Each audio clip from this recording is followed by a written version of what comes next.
Hi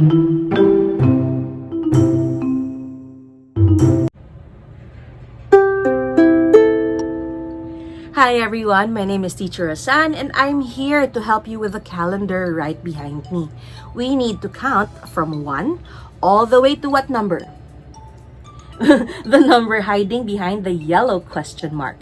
Are you ready to count with me and learn more than ever before? Yay! Here we go!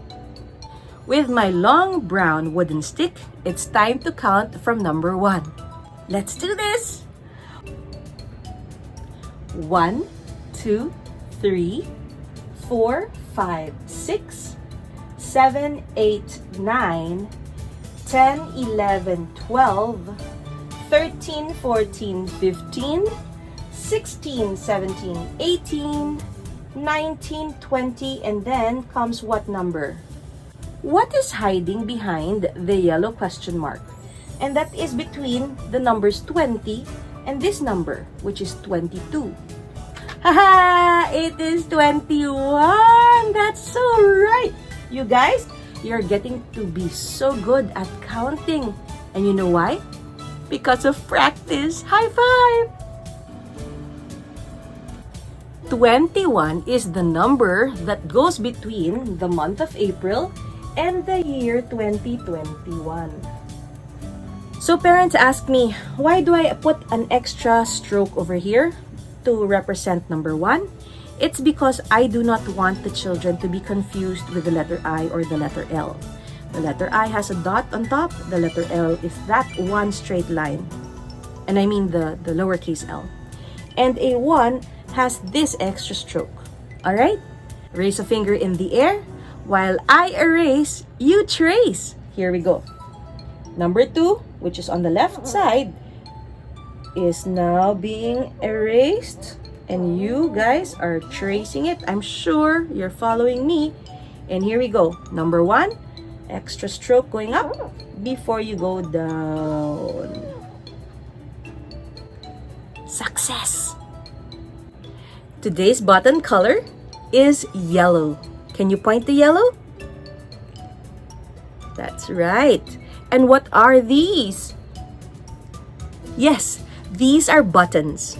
Let's count up to 21 together. Here we go.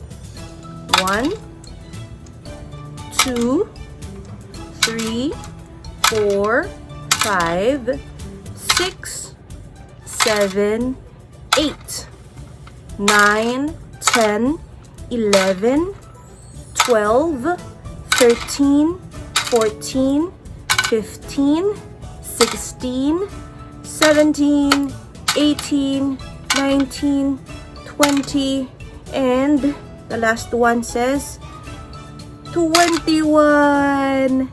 There you are, my friends. We were able to count 21 buttons and we placed them inside this container, which is of course now not empty. Let's figure out what day of the week 21 falls under. It falls under the letter W. The W sound is W. Now it's time to sing the Days of the Week song so we know what this W word stands for. Sunday, Monday, Tuesday, Wednesday, Thursday, Friday, Saturday. Haha! Today's word is Wednesday.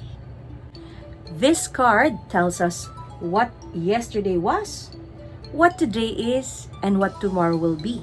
Let's read them along with the days of the week right beside them. Yesterday was Tuesday. Today is Wednesday.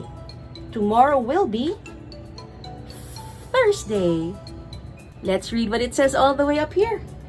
Today is April 21, 2021, and today is a Wednesday. Thank you very much for joining me today, and I will see you tomorrow. Bye! Did you like today's calendar time? I hope you did. And if you did, please give me a thumbs up And remember, subscribe to this channel, Teacher Rosanne and Starlettah, so that you can watch more and learn more with me, Teacher Rosanne, and with my best friend, Starlettah. I'll see you soon. Bye!